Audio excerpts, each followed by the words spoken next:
And here we go. Okay, so I don't even think I need to introduce you. Today we're joined by Carole Baskin, CEO and founder of Big Cat Rescue. Hey, all you cool cats and kittens. That's an amazing line. Even, Um, even before we start with all the craziness that is your life and everything like that, where did that expression come from? Because it is so famous now. It's weird. I think they mentioned it maybe once or twice in Tiger King, and it took off from there. But I had been saying it since I think 2016, maybe even far back as 2012. I do a big cat briefing. I try to do one every day at the sanctuary, talking about everything that's happened at the sanctuary. And I always had some kind of an opening like that, but then I landed on that, hey, all you cool cats and kittens, and it stayed on that ever after that. So I actually went to copyright the phrase, and my legal attorney, my intellectual property attorney, asked me to see if I could track down the first time that I said it, so that I could, say, okay, it started here and it went through. And so I had to go through that process, is why I have any idea. And I still don't remember if it was 2012 or 2016, but it was a long time ago. it works. People love it. Um, so I suppose it's impossible to have a conversation with yourself and avoid Tiger King. But after watching that documentary again for a second time now, I suppose we'll start nice and soft and try to keep it fun. I guess my first question is, how did Joe's harassment affect you? Because this guy was at you for a long feckin' time, and you know everyone knows that you get a mean comment, it's going to be with you for a while. But a guy like constantly at your throat and what like death threats and everything. What was that like for you? I have been in the industry of trying to end the practice of breeding wildcats for life in cages since the 90s.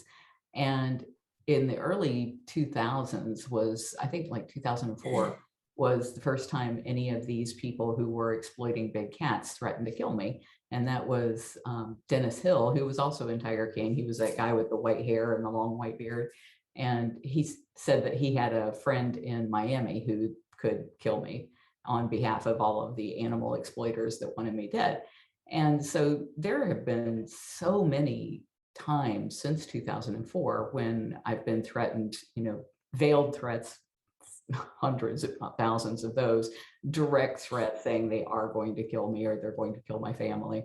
Um, Many of those. And I've actually been physically attacked by some of these people. So for Joe doing that, he was just one of a whole group of people that was doing it. He did it more than others, as far as like every night he was on YouTube trash talking me and being hateful and trying to stir up people. I feel like what he was trying to do was get somebody to kill me for free. And then by 2015, people started calling me and saying he was trying to pay them to kill me.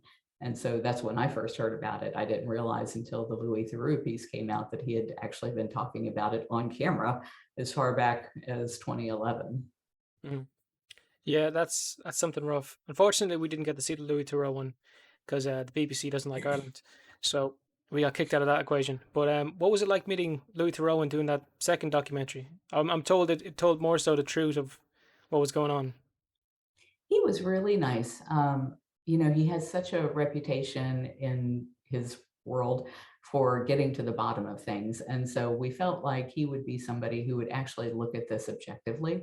After Tiger King came out, everybody wanted to ride on the coattails of the popularity of it. They wanted to do their own spin on it. But we didn't participate with many of them, especially early on, except for him. And we felt like it needed somebody that was truly going to use their journalistic abilities to get to the bottom of who these people are and what they're up to. And I think he did a great job of it. He's great. I've Brilliant. watched a lot of his documentaries of him like exposing cults and KKK. He's a tremendous documentary. Like I find he's probably one of the more open-minded people on the planet because he can sit down with like he's done documentaries with everybody. He's done them with like white supremacists, like Nazis and stuff like that, and he stays calm, collected, and just keeps asking questions. So he's very, I guess, calm. Probably a better guy to have it done with. Yeah. And he just brings such a human element to it that he didn't come in with an agenda. He came in with a true curiosity of, what is this whole industry about, and how does this work, and who are all of these characters, and why do they have this conflict? And so, really being asking those kinds of questions and getting the kind of footage he had gotten in 2011. He went to a bunch of different facilities back then that were exploiting big cats and did something called America's Most Dangerous Pets. Mm. Now, what was your initial reaction when you were contacted about Tiger King? Like, I'm told that you were told that it's about, was it like saving big cats, but it turned into this huge like just complete shithousery. Yeah, it was To be something. honest. Yeah, they had reached out to us 5 years prior to Tiger King coming out. I think it was like 2014, maybe. And what they said that they were doing was a documentary called Stolen World or Stolen Wildlife. I'm not sure which, but they said what they wanted to do was the equivalent of Blackfish for big cats. Did you guys get to see Blackfish there? Yeah. And so that had a huge impact when people saw the cruelty behind keeping orcas in cement swimming pools. They didn't want any part of that. And it changed the world for orcas and dolphins. And so when these people came to us and said they wanted to do something like that, that would change the public's perception about cub petting, we were all on board with it because cub petting looks cute. I mean, what's not cute about petting a baby tiger or a baby lion? What's not cute is what really goes on behind the scenes. And so that's what we thought we were exploiting or exploring, was them coming in and seeing how these animals are being exploited. And they did get a lot of that kind of footage, but we had no anticipation that they were going to turn it into the dumpster fire that they did. Yeah. It's Like that unfortunate. expression. It's a Yeah. great way to explain the entire documentary. Christ. Well, it was You good, in couldn't look away. fairness. It was blazing. Yeah. But that's why it had everyone's attention. Like, yeah, it was mean to you, in fairness, but it was a seriously fun thing to watch. If you removed a human and made it a character, like what it looks like for everyone else, um, it was pretty fun to watch. It was pretty weird. It's kind of like a crime drama ish thing, and everyone ate it up. But at the end of the day, like it just kind of, I suppose it made the target on you a bit bigger because now you had Joe Exotic fans who were just crazy going after you as well. Like it's one thing when you're dealing with animal rights and there's people who that's not in favor of getting a bit wishy washy about it. But just average Joe Schmo thinking, oh my god, Joe said she's bad. She must be bad. That must be a bit of a weird feeling. Yeah, it was such a bizarre reaction that the world had to this, because there were so many people who have come up to me and been, everybody who's come up to me after Tiger King in person has been really sweet, very lovely. The people who have reached out to me behind aliases and burner phones and things like that have been just wretched. But the people who've come up to me in person will come up just gushing with how much they loved Tiger King and how much they appreciate the fact that I got them through COVID and that they felt like this was the only thing that made COVID bearable. And they seem to feel like I was playing some kind of a character there, that it was like well, it pretty much was made up, but I wasn't playing a character. I was just trying to be myself. And so you have people who saw it and reacted to it that way. And then you have other people who saw it and really believed that it was a documentary, despite the fact that I think just about everybody I have heard talk about being interviewed by these people from Tiger King has said the same thing that I've said, which is they would ask me a question, record the answer, ask me some other question, and use this answer for that question because it fit the narrative that they were trying to create. And so they were just what they call frankenbiting this thing together, where it was making people look like they were saying all kinds of things that they weren't saying. Yeah, So it's You something. actually mentioned this to me this morning, Jared, didn't you? When you were going back and watching about was it Yeah, sardines? there Yeah. was that bit with the sardine oil. You say that like Joe had like a tiger or yeah, a liger, I think, grab his boot, and he had to shoot the ground in front of it to try and get it to not eat him. And yeah, like they were asking you like, oh, I don't know what they must have asked you, but you said something about like something they'd eat, probably sardine oil, to make them do that to his boot. And I'm thinking to myself while watching that scene, okay, Carl's been like gone from the scene for a while. She's been out of the picture. This is a whole segment on Joe, and Jeff Lowe kind of stuff going on, and now they're just bringing her back in to look like a villain. Like realistically, you've never spoken to the guy. You probably don't have access to him. Never mind his boot. And I've never I don't know where spoken you'd to buy him. sardine oil anyway, but it It would is be a such very a elaborate prawn. it was such a dumb concept to begin with, and that's why I was laughing when they were asking me this question because they said that they wanted to see how we did enrichment for the cats. And so I take them into our enrichment barn, and every Wednesday our volunteers come in and they make all kinds of treats and toys for the cats, and we hand them out throughout the week. And we some of the things that we do is like we'll spray perfume on a paper towel tube or a toilet paper tube, or we'll make paper mache animals, or we make what we call sardini martinis and tuna melts. And those are where we take those kinds of sardines or tuna and mix it up in a blender, freeze it, and then feed them to the cats as popsicles because it's really hot in Florida and our cats are old and they need extra water. So it's a great way to get it into them. So anyway, I'm in there showing them all this stuff. And they said, Joe said that when he went in that cage, the reason that the cat attacked him was because there was perfume on his shoes. And I said, that wouldn't make a cat attack anything. If anything, what they do when they smell perfume is they just come up and drool all over it and rub their faces on it. It's not something that's going to make them bite or attack. And so they just kept asking me that. And they did this all the time, where they would film from like first thing in the morning till late at night, hardly any breaks for food or water. I would be just totally exhausted. And they would ask the same question like 10, 15 times. And it's like, I don't know how to answer this in a different way that you guys are looking for. And so they kept asking me over and over, well, what would you put on somebody's shoes if you wanted them to be attacked? And I'm like, there's nothing you could put on a person's shoes to make a cat attack the shoes. And I said, the fact that the cat attacked Joe was because he was in the cat's cage. That's why the cat attacked him. It's nothing on his shoes. And so they said, well, just try to think, what could possibly make a cat want to bite a shoe? And I was looking at them, and behind them, there was this big rack of sardines and tuna fish cans.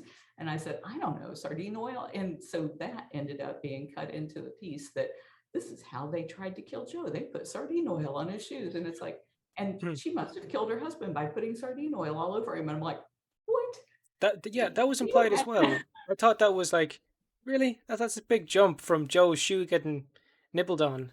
Like the cat's probably bored out of its feckin' mind, and I don't know, it's probably hungry as well because they were feeling at Walmart, like gone off meat and stuff, which we can talk about that as well. But yeah, no, I think a lot of that's just I don't know, trying to build a narrative.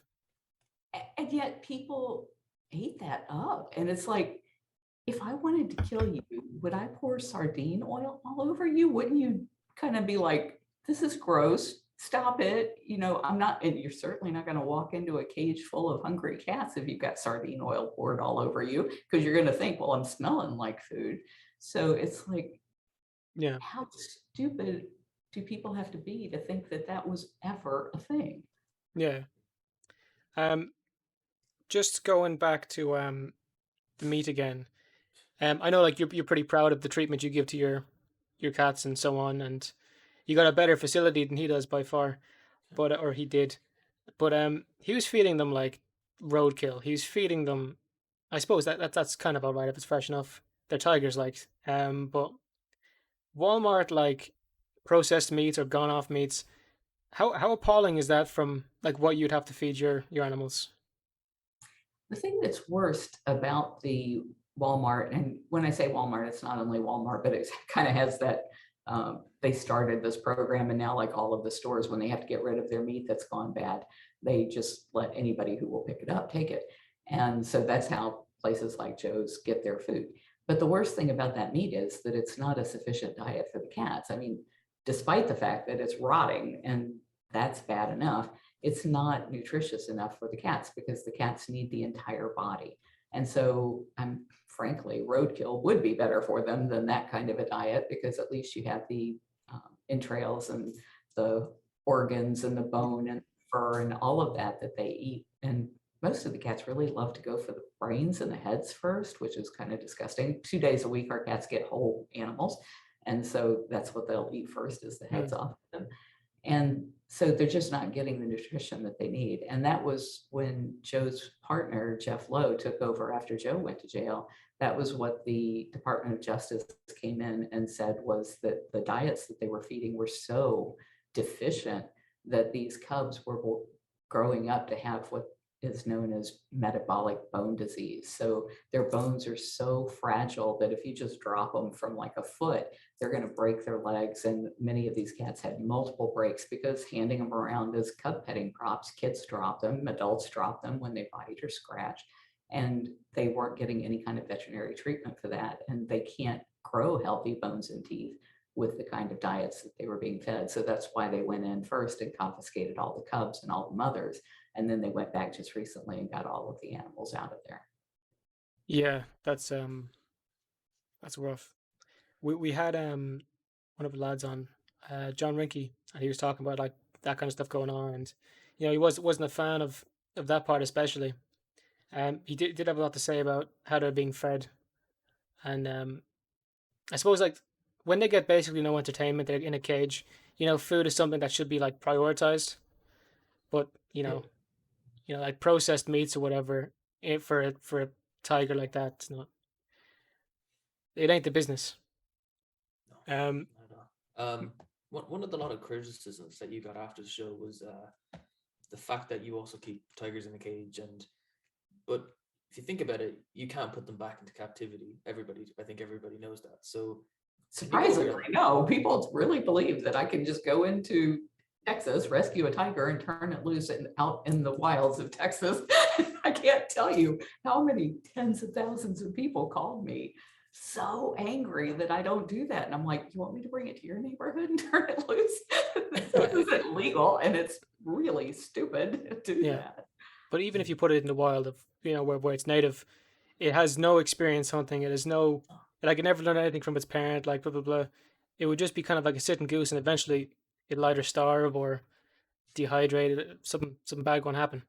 But Well, actually, the worst thing is that if it gets into trouble, then people are going to go out and kill the first tiger that they see, and it may not be that tiger. And so now you've not only imperiled that tiger by putting it out in the wild, you've imperiled all of the other cats who could get blamed for a child being killed or for cattle being killed. mm, good point. I But wonder, would it being around humans already make it like gravitate towards them more for food and then cause something like that? Yeah. Yeah. You were saying, Thomas? I was just going to ask you to speak about like the differences between zoos and sanctuaries, because people can't seem to fathom like what you're doing or why you kept them in cages. It's weird. Yeah, I think Tiger King did a really masterful job of saying zoos and sanctuaries are the same. They're all the same because they have cats in cages. And philosophically, we're at total opposite ends of that spectrum. The zoos, good ones and bad ones, all are in the business of having wild animals in cages because people will pay to come see that. And sanctuaries are in the business of rescuing wild animals from horrible situations and trying to put an end to that practice. So we couldn't be more different. We're both stuck with the same result in that there's no place for these animals to go once they've been born in cages, but sanctuaries don't breed cats. And we don't breed cats. We haven't bred cats since the 90s, and we never bred lions or tigers. We only bred some of the smaller, more rare species that we thought didn't do well in zoos until we learned that none of those can go for either. So we stopped breeding in 96 or 97. But they just, zoos and sanctuaries could not be any more different. And yet, because Tiger King said, since they both have cats in cages, they're the same, millions of people came away believing that's the truth. And I'm just shocked at how easily fooled so many people were that watched that show and would call me up every 2 minutes around the clock for months to scream obscenities at me because I had cats in cages. I don't have a choice. I mean, my only other choice is to euthanize every animal we bring in from these horrible situations where they're being rescued from. And I don't think that the cats would like that. I don't think they like being in a cage either, but it's always weighing on me as to which is worse for them. But at the same time, there's an educational thing when it comes to your sanctuary. Like, okay, this cat came from captivity, and I don't know, that people can go in there and learn stuff about the species and conservation efforts, blah blah blah. Just going And if back we to did our tours, we would always trot people into the gift shop and make them call their member of Congress and ask them to pass a bill that would ban the cub petting and phase out private ownership. Once that's done, when our federal bill passes, there won't be a need for a place like Big Cat Rescue, and we'll be able to close our doors, as will all of the other big cat sanctuaries, because all of these cats being bred are just for the cub petting. Almost all of them are for the cub petting schemes. And once you do away with that, then you only have some of the bigger zoos maybe having 2 or 3 tigers on display. They can live for 20 years, so they don't have to breed them very often. And there won't be anywhere near the hundreds, if not thousands, of these cats born every year. so what's your ultimate goal in that field then? Like Oh, if you could do it right now, what would you change? I would get our federal bill passed, which bans cub petting and it phases out private ownership. So people who have cats can keep them, but they just can't buy or breed more. And usually the public, when they have a big cat, they don't keep them past about 4 or 5 years old because that's when they become adults. So most of those cats will end up in sanctuaries in the next 4 or 5 years. And then in sanctuaries, we have a tiger that's over 25 years old right now. So they can live to be in their late teens and early 20s, but even most of the zoos can't keep them alive more than 10 or 12 years. So that whole industry dies out in the next 10 years, 12 years. And I don't think we are going to be able to save the big cats in the wild until we do away with captivity for the cats. Because as long as people can pay their $5 and go to the zoo and see a tiger in a cage, they're not going to do the important work of saving that habitat in the wild where that animal lives and where that animal is serving a role for all of us in the healthiness of our planet. And where does that leave you when it's finished? Because you're taking care of them, but when they're all gone, are you happy to just retire and say I did something good, or Well, no, I have a plan. And my plan is that as these cats do die out, and at our peak, we had 200 cats because we did some huge fur farm rescues where there was like 56 at one time and 28 at one time and 22 at one time. But now most of those cats have died of old age. So we currently have about 50 cats in cages.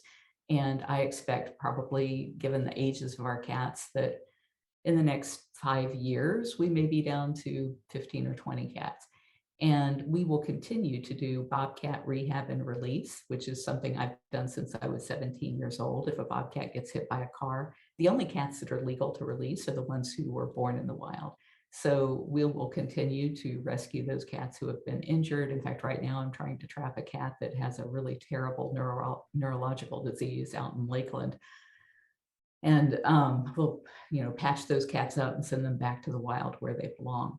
But what my next phase is I think in order for us to save the entire planet and um, for all humanity, is to protect our natural resources. And I don't think people will care enough about protecting a tree, but people love tigers. So if you can imagine placing, and I've already started conversations with a group called Iconic Engine. They have internet streaming, 360-degree cameras that you can place in the wild where you know that these cats are traveling. So at a den site or near where they go down to the watering hole, places where you know you're going to see cats, those are sending the signals out to the entire world.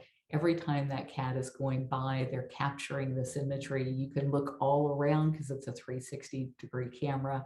And if they monetize these cameras through a smart chain contract like blockchain, where say 90% of the money goes back to that local economy where those people have to actually live with tigers, and the other 10% goes to the zoo, maybe that's providing that feed to people who might not be able to afford a $500 headset, but they can pay their $5 and go to the zoo where the zoo's headsets, and now they are in the world where that cat is living in real time, seeing what that cat does, seeing the entire ecosystem in play.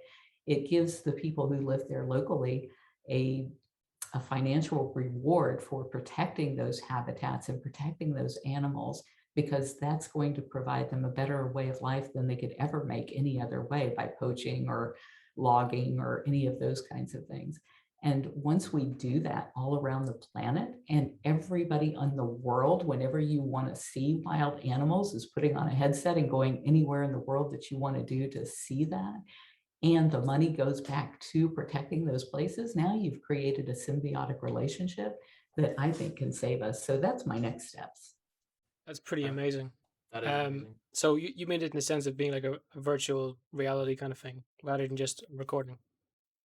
Right, it'd be in real time. So um, I, I'm sure you've seen movies where they have like surveillance cameras and they'll have a whole grid of cameras up on the screen.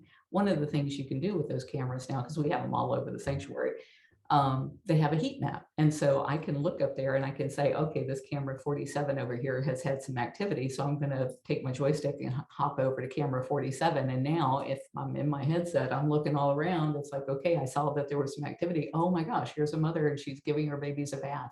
And, you know, they're all playing and having fun. And I'm seeing this in real time. That's the kind of engagement that will cause people to want to protect these places. Seeing some poor animal pacing back and forth in some barren cage, or seeing them trying to sleep and block out everybody around them because they hate their existence so much, that's not teaching people anything except for the fact that we are some real monsters on this planet that have done this to these amazing animals. That's an understatement, if anything. We have completely fucked this planet over, in all fairness. And we're trying to save it right now. And we've talked to a lot of environmentalists, so I have a lot of respect for you, like wanting to help save the planet. But I hope we can get it done, and I hope your idea Mm. takes off. Like, Christ, I we could reckon it really use will. it now. You have to monetize or it's never going to work. You can't just tell people you have to live with tigers because it's the right thing to do. They're not going to do that. You got to make it so that they have a real reason to want to live near tigers. Definitely. Yeah, it's an interesting old piece there you're saying, and I reckon it'll work. I love the idea. Just kind of these cameras, these probably hidden like a trail cam kind of thing, and you might get notification. There's a tiger on camera before you go check it out. Maybe it's in the headset like you're saying, and you get to be there, and it looks like there's one in front of you. Blah blah blah. It's amazing. I mean, think of the community that would spring up around that too. Currently, we have live webcams all around the cats here at the sanctuary, and they have like Discord chats and Facebook chats, and all of these people from all around the world are watching our cats and talking to each other about the cats and talking to each other about conservation and talking to each other about what they're having for dinner. I mean, they're just all joining in this huge conversation and feeling like they have found their tribe because they found something they love. And so I can see this on such a global scale where people can really join in with each other. And if you think about that, even like one of the things we found with the trail cams that we put out, like when we release a bobcat, we'll put trail cams out to see how the cat's doing.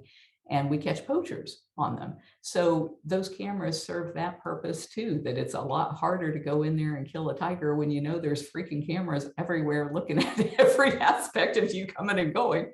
And you've got millions of people who are watching those cameras all the time who can alert law enforcement as to what's going on.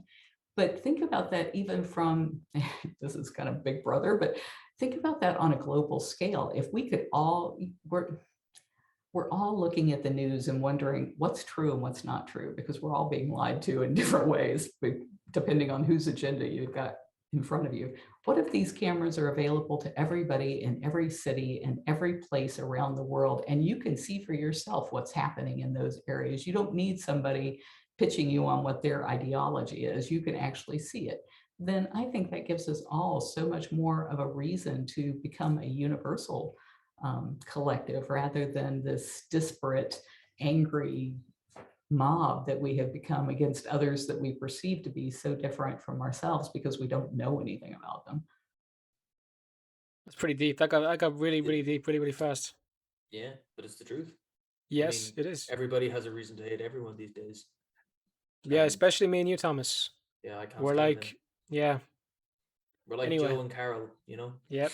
We're I'm gonna start so, using that now. um, Which one of you wears the flowers on your head? um. Well, Anyway, I've longer hair, so I might be the mullet guy. Christ, no, don't Oh make me God, joke. no. But I still find it so weird that you two have never had a conversation. It Yeah, baffles me. with everything that went on, the fact that's crazy. It Yeah, was one of the most frustrating things because afterwards, the media was all reaching out. And they're like, "We want to talk about this feud." And I'm like, "You can't have a feud if you've never even spoken to somebody." It was just totally fabricated. That I mean, we sued him because he was using our name, but my husband was the person in charge of that lawsuit. And my husband's a Harvard MBA. He's in his 70s. He's never had so much as a parking ticket, I don't think. But they can't make him a villain because he's never had a tragedy in his life like I had. So I think they had to make it like it was between Joe and I, even though it was never between Joe and I. yeah, Would you ever it's weird. would you ever consider doing like a one-on-one with him? Like it's just the two of you in the room together having a conversation. Maybe not in the room. Maybe behind bars, I don't know, whatever you want. Maybe like a date. You start off on video call like this, and Stop. then maybe one day you might do it in person. No, I wouldn't put you two in the same room. He's still mental. Yeah, I don't think there's any point in it because he has clearly shown no remorse for any of the things that he did to me or to any of those animals. And until he takes responsibility for what he's done, I don't think he has any chance of wanting to change or do any better. I would love for him to have that come to Jesus moment where he all of a sudden realizes that breeding these cats for generations of cats in cages was a cruel thing to do. And I made mistakes when I started, and as soon as I figured out what I was doing wrong, I stopped, and I became an advocate for doing the right thing by these animals once I knew what that was. There's no way that he doesn't know what that is. I mean, if you've had access to the internet, which has been around since the 90s, then you know that breeding cats in cages is not saving them for future generations. And so I just don't know that there's any point in talking to him. Fair. That's fair. What was your reaction then when you saw the people protesting, or not protesting, they were advocating for Oh Trump yeah, hoping for pardoning him? Trump to get him out. Yeah, for Trump pardoning Joe. It never happened though. Yeah, I was concerned about that because I would never expect any president before or after to do something like that to pardon Joe. But I was afraid that Trump might, because he was under so much scrutiny that it would have been a really good way to divert attention away from what was going on with him, because the public was screaming for it. And I think it could have made him very popular with a really questionable group of people, but it did worry me that he might. Mm. Yeah, I don't think Biden's gonna let him out anyway. So I think you're safe. Um, yeah, going back to Joe, he's threw a lot of accusations at you and blah blah blah. But there's one thing I think it was entirely him. Do you think he burnt down his own studio I don't know what all was going on there. I know I had nothing to do with it. because he tried to link you to it in the end, didn't he? Yeah, he said that I paid Rick Kirkham to do it, and it was like, well, you couldn't have That was picked a. Rick's retirement. Yeah, it was like nobody wanted that footage more than Rick Kirkham wanted that footage to survive. So that was a dumb thing to say. But there was no shortage of dumb things said. True. I know at the time Joe and his husband John Finley were fighting, and the alligators were John Finley's first love. And so for that building to burn down and kill the animals that he loved so much, I think there was probably no way that Joe could get vengeance on him worse than doing something like that to him. And then just blaming it on it being Rick or me or whatever is just Joe's way of not taking responsibility. But I have, there's obviously no proof of that. Yeah. Or, there would have been charges filed, I'm sure. Yeah. That's still a weird one. It seems like you're kind of his default go-to villain. If you're thinking of it as a story and he's a hero, he tried to make you the villain in his life, but you never met. Like it's kind of weird. Like a lot of the problems he had, he kind of said, "Oh, it's Carole Baskin." Um, I think it played well to his audience because people who exploit big cats or people who want to pay to pet big cats, that was the people who followed him. And he was saying, she's going to take away your right to do that. You're not going to be able to pet these cubs. You're not going to be able to own these cubs and then get rid of them when you want. You're not going to be able to operate in the shadows the way you've always operated, because she's going to change the laws. And so I think there were some people, I mean, I think Rick Kirkham said the most people he ever had watching his show was like 80 people. But those 80 people were people that really thought he was going to change their world and he was going to set everything backwards as far as progress toward the way people treat animals, because he was saying that he would, and they believed that. Yeah. Dude, what was your initial reaction when he ran for president? That must have been a weird one. I mean, you have this guy who just constantly belittles you and harasses you online, and next thing you know, you could be calling him Mr. President. But before you answer, was this before or after you tried to do the or you got involved in the, what was the big cat act? What's it called? The Big Cat Public Safety Act is something we started back in the 90s. We started in 98, I believe, trying to get that passed. And we got a version of it passed in 2003 that made it illegal to sell a big cat across state lines as a pet. So there were a lot of parameters to it, but we had to turn away 312 cats in 2003. And that was in addition to the ones that we were able to rescue. And all of the sanctuaries were just full and overflowing. It was like you'd get a call about somebody wanting to get rid of their pet tiger, and we'd all call each other. It's like nobody's got space. And then it'd be like this mad rush to try and raise funds to build a cage to go out and rescue that cat. And so in 2003, that bill became law, because it takes several years to get a bill through Congress. And the very next year, instead of having to turn away 312 cats, and every other year, that number was doubling. So I'm thinking the next year it's going to be like 500 cats we have to turn away.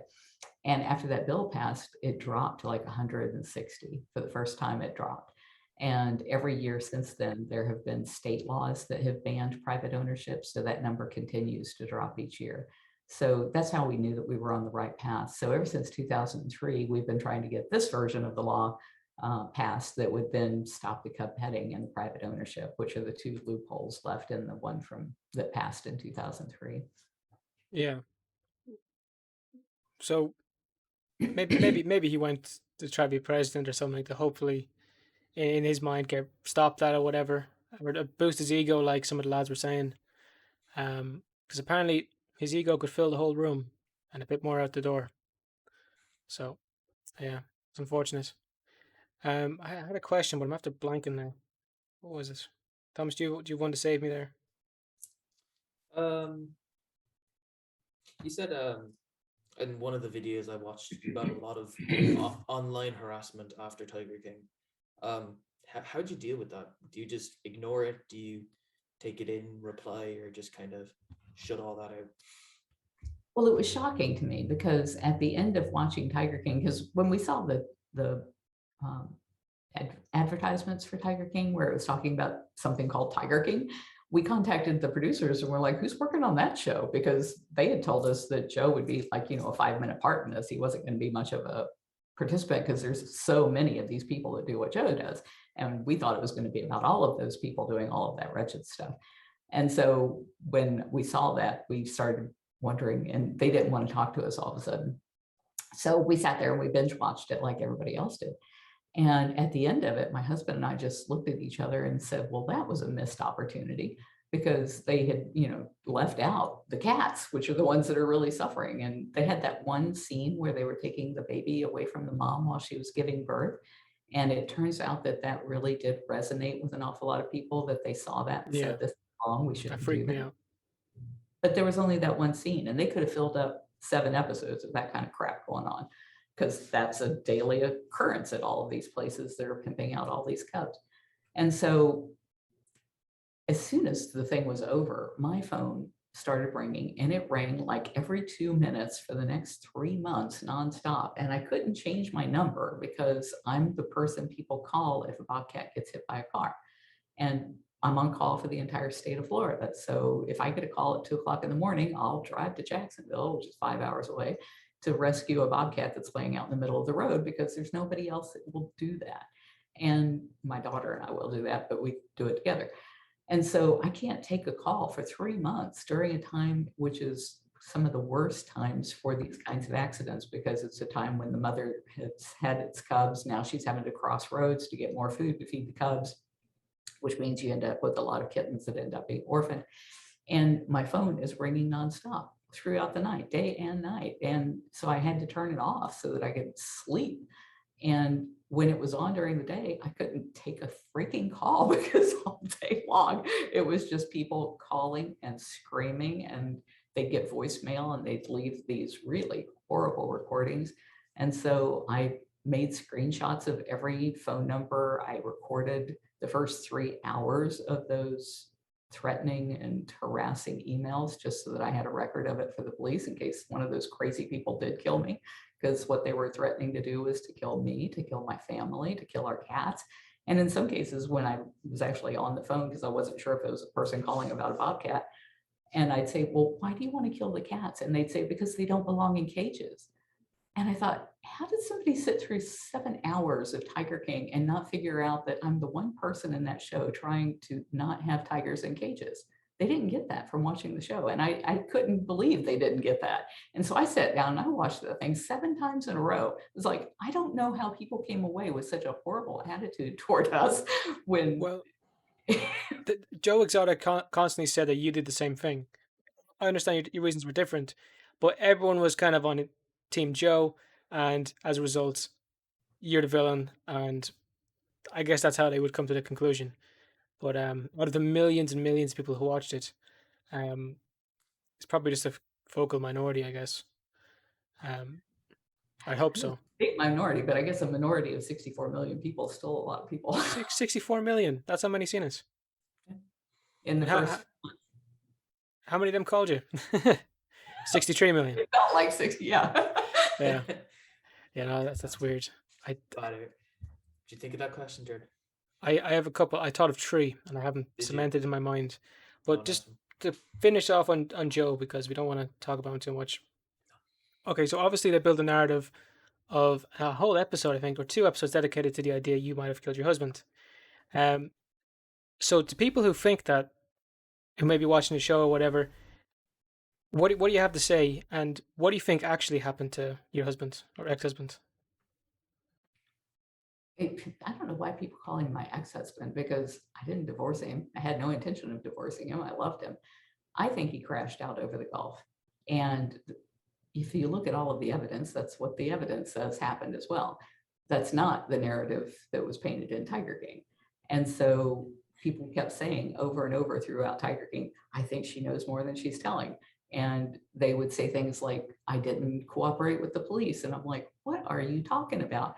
I keep a diary. I've kept a diary my whole life. And so I had kept track of all of the faxes back and forth with the sheriff's department for years. Every time I came across anything I thought was even potentially a clue, I would fax it over to them, and they would send back information when they had stuff. And so we were conversing for many years. And finally it was just like, we're all out of clues. We're all out of places to look.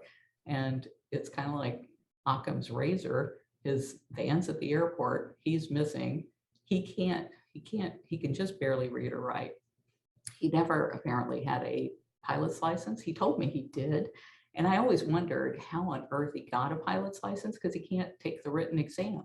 And so his son-in-law worked for the Federal Aviation Authority, and I thought he must have gotten his son to take the written part of that exam if he got a license.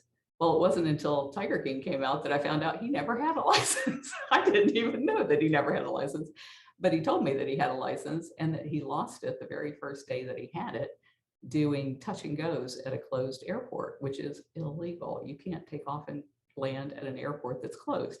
But he wouldn't have known any better because, like I said, he couldn't read. And so, for him to take off, and well, for one, we live like within a few miles of Tampa International Airport, which is one of the biggest airports. So Don knew that whenever he flew, the only way he could fly was to take off and land from either some of these little private airstrips where nobody was paying attention, or he'd have to do it when they were closed, which was illegal. And he had to stay under 200 feet. If you've ever seen a plane go over your head at under 200 feet, I mean, it feels like it's going to crash right on your head. It's so low, but you have to stay under 200 feet to stay off the radar. So when you hear somebody saying that somebody's flying under the radar, that's where that comes from. It's at 200 feet. All right. Oh, didn't know And that. so he knew that because of the updrafts and heat drafts, especially heat here in Florida, if you have buildings and trees, it's really rocky and it can blow you all over the place at that kind of a low altitude. So the minute he would take off, he would always go out over the Gulf because it's flat and you didn't have all of those updrafts and downdrafts. And if he was flying some experimental or ultralight or some illegal plane, because he didn't care about having annuals done on planes and making sure they were safe and legal because he wasn't flying legally. So his van's at the airport. It's most likely that he took off from that tiny little airstrip, went straight out over the Gulf like he always did, and managed to crash himself. He'd already crashed 3 times. I've never known anybody who survived a plane crash. He survived 3 times. And I just think the 4th time he didn't. And obviously that was left out of the documentary. Yeah. And that's all in the federal records. I mean, you can pull up the FAA reports because they kept citing him for flying without a license and for crashing planes. He had crashed one time into the Gulf up at Cedar Key, and he crashed another one because he forgot to put the landing gear down and bellied into the airport. And when you don't put the landing gear down, there's like this siren that goes off inside the cockpit that will just like blow your eyes out of your head, because I've been with him when he forgot to put the landing gear down. I'm like, put the gear down, because it's like, whoa, whoa, whoa. Even with all that going down, he didn't put the landing gear down and bellied in. And the other time he had flown in a hurricane and ran into power lines and got tangled up in them. And he ended up in intensive care for weeks, if not months after that one. And so, I mean, he was just reckless and crazy and dealing with dementia. And, of course, they had these people that I think they were taking advantage of him. And they're all saying, oh, no, he was perfectly fine when he was giving us all his money and all his land. It's like, no, he was not perfectly fine. And yet they have to say that because otherwise it shows what they were really doing. Yeah, that's a really weird one. Because like in the documentary, they're definitely pushing towards the narrative that you had some involvement with it. But geez, saying all that, like there's so much taken out of context in Tiger King. I didn't know any of that. No, neither did I. And I've never now heard it's any like, of that. I spent probably the last 2 days like just trying to look into Tiger King and yourself and nothing. If you go That's to really weird. rescue.org/Netflix, I actually go through the documentary minute by minute saying, when you see this on the screen, this is what was actually happening, or this is the evidence that I gave the producers that would have totally said this is absolute BS that they didn't use. And, the whole idea of that I sought out this millionaire and broke up his home and killed him for his money. That's just craziness. I was the person who built our real estate business, and anybody can go down and look in the public record and they'll see that that's the case. Anybody can go down and pull the conservatorship files when he disappeared and see all of the stuff that I said was true there. And the conservatorship wiped out just about everything that I had built up, but I built it back up to what it was before because I was the person who built our real estate business. And if you even take that much from the public records, things I can't falsify those. Those are things where I was buying and selling and everything else. Then it takes away their entire motive for me to want to kill him. Why would I want to kill him? Yeah. I can imagine when you first seen it on TV, that must have been an emotional experience because you weren't told this. Oh, it absolutely did not tell me we're going to try and crucify you and make you look like a gold digging, home wrecking murderer. Yeah, I feel terrible for you having that happen to you. But such is media. Shit like that happens. We know plenty of people who've been fucked over for their documentaries and their stories, and Steve Cantwell being one. Lad we on before. It is a weird thing. So yeah, sorry. I understand that's a pretty deep question. So I'm glad you answered the way you did. Um, what do we got on a night on a lighter note? On a Um, lighter note, how did we go from Tiger King to Dancing with the Dancing Stars? with That the is an amazing Stars. transition. Well, you mentioned that you saw the piece that was done that was punking me about the Jimmy Fallon show. Yes. So after Tiger King, I didn't trust anybody because it's like, holy cow, I dealt with those people for 5 years and this is the way they treat me. Nobody had ever done that before. We've worked with movie makers a lot, and a lot of those other programs are actually out now, and some are still coming out. But nobody has ever done that kind of a hit piece on us. And so there were a whole list of people. I put them in a spreadsheet and I showed my daughter, these are the different places that want to talk to us. And she said, well, you got to do Jimmy Fallon because I just love that guy. And you got to do Dancing with the Stars because I love that show. I had never seen either of those programs. And so the Jimmy Fallon thing turned out to be really cleverly done. I got to give them credit. I mean, they fooled me. And it got like 7 million views. And I thought, well, even though they were making fun of me and I was, clearly duped, they let me talk about the issues in front of 7 million people. And that's what I really want to do. I want people to know that if we don't stop the private possession of big cats right now, we're going to lose them in the wild in the next 5 years. There won't be any big cats left in India or Africa or any of these places because of the legal smokescreen that we create through allowing all of this breeding and unregulated trade in the US. And so that was my first opportunity to do that. So then I was like, okay, this other woman who calls me up says her name is Dina Katz. And I'm like, from Dancing with the Stars. And I'm like, what are the chances that this woman's name is really Katz? But turns out it was. And when I called her back, I was like, I really don't believe you are who you are or anything. So she had to go through some steps to prove to me that she really was the director for Dancing with the Stars. And she explained the concept to me because I was thinking, well, if I go on this show, it sounds like they would pair me up with a star. And maybe I could get that star to go with me to talk to members of Congress to get them to sign on to our federal bill because they always want to know what kind of celebrities are you working with. So I thought this was going to be great.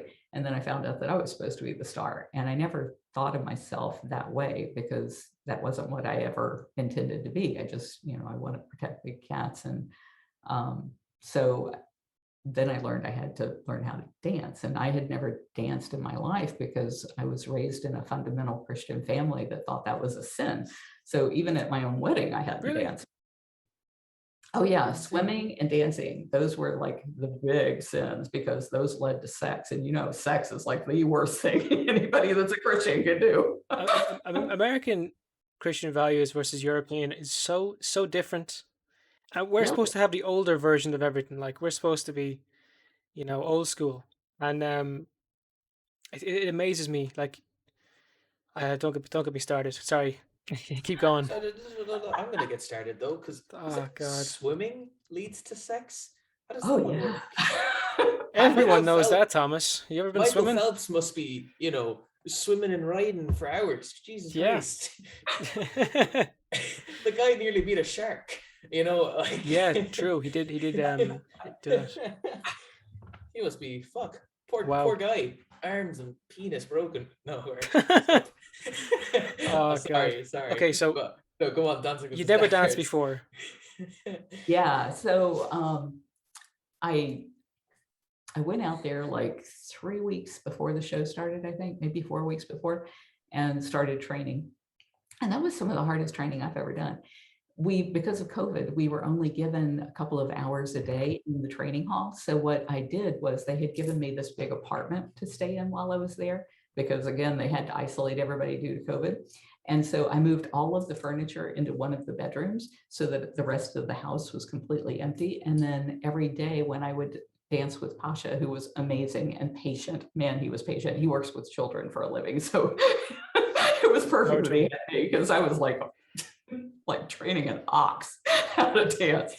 And so I would film him every day at the end of our session doing my steps so that I could then play it on the TV, and then I would practice those same steps. And I did it until my feet were literally bleeding. And every day I was just, if I wasn't on some kind of a program, because that was the reason that I was willing to do this, is Dancing with the Stars said they would give me access to the media to talk about cat issues.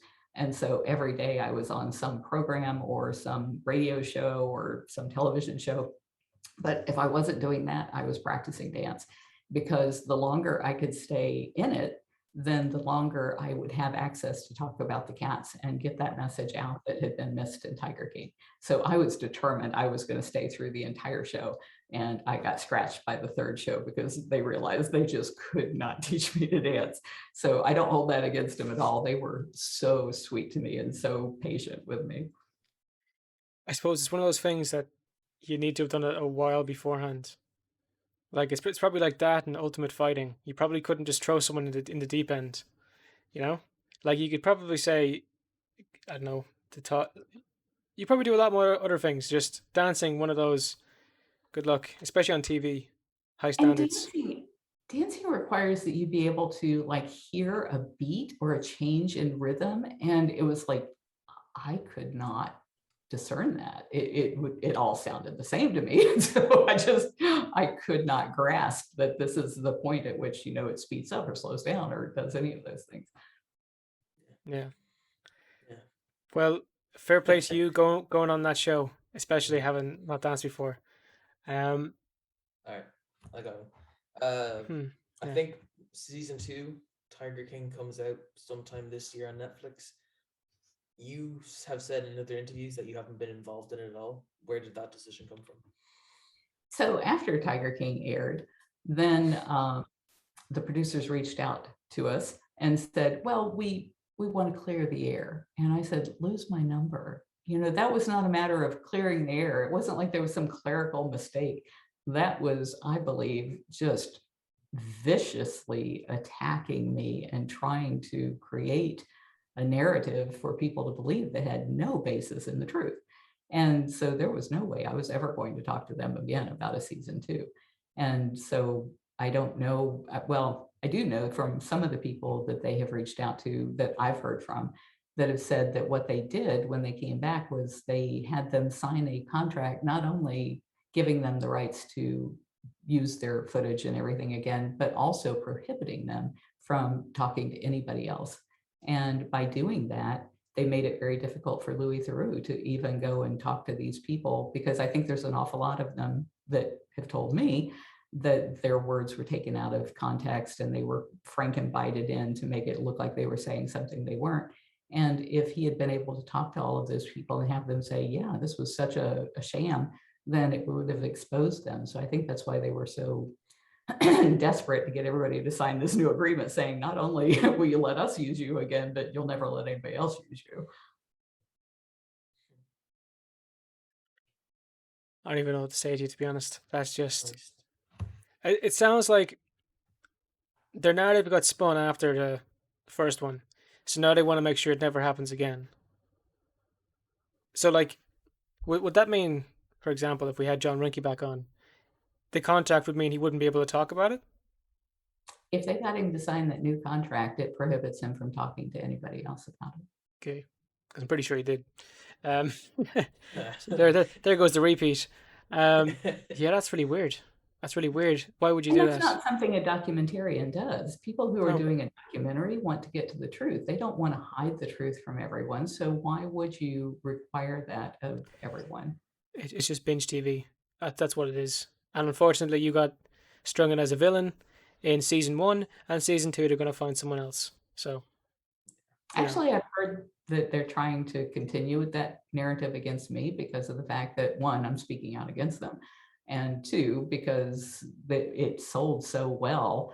People loved it. They love to hate me, and I guess I'm an easy person to hate. So I think it makes it easy for them to pitch that again as their continuing narrative. But how on earth they do it without me in it, I don't know, unless they pull in old footage, because they shot me for 5 years. If you if you actually look at me across the 7 hours, it's like, she's fat, she's thin, she has long hair, she has short hair, she has brown hair, she has blonde hair. It's like it Well, was changing all the time. to be honest, just speaking I to actually that, never noticed that you say because it's easy to hate you, yeah, but we've talked to you for the last hour, and you just seem so nice. And like I said before we started, we were pretty nervous because we think this is probably like one of our biggest episodes we've ever done. And genuinely, Carol, it's been lovely. And I can't understand why people don't like it. No, you You can. were You abusing watched the animals. A little bit. documentary. I've watched it. Okay, no, you're right. Like it spins a story, and that's people's main or first impression of you. So Mhm. everything after is trying to debunk that idea. And we have like 1 minute left before I have to leave for an eye appointment. Well, Yes, yes. best of luck with your eye appointment. You've got lovely blue eyes there, like I just ourselves. can't see where the darn. There you go. Okay, so before you go, if people want to support your work and everything that's going on, where can they find you? Where can they help? If they are from the US, helping at bigcatact.com is the best way to reach your member of Congress and ask them to support the Big Cat Public Safety Act that bans the cub petting and phases out private ownership. But if they are from anywhere else, they can't reach our members of Congress. So I would ask that they go to catlaws.com. And at catlaws.com, we have alerts for mostly circus acts where these animals are being abused in circus. Big cats are being abused in circuses. And we're asking the venues not to allow these places to come back. I really thought when Siegfried, or not Siegfried, or when Ringling Brothers closed down that we were finally past the circus stage here in the US, but there's some crappy little circuses still running around. So trying to end that abuse is where people could help the most right now. Well, honest to God, best luck to you and everything you do. So if anyone got this far in the episode, fair play to you. Good luck and bye bye. Take care of yourself.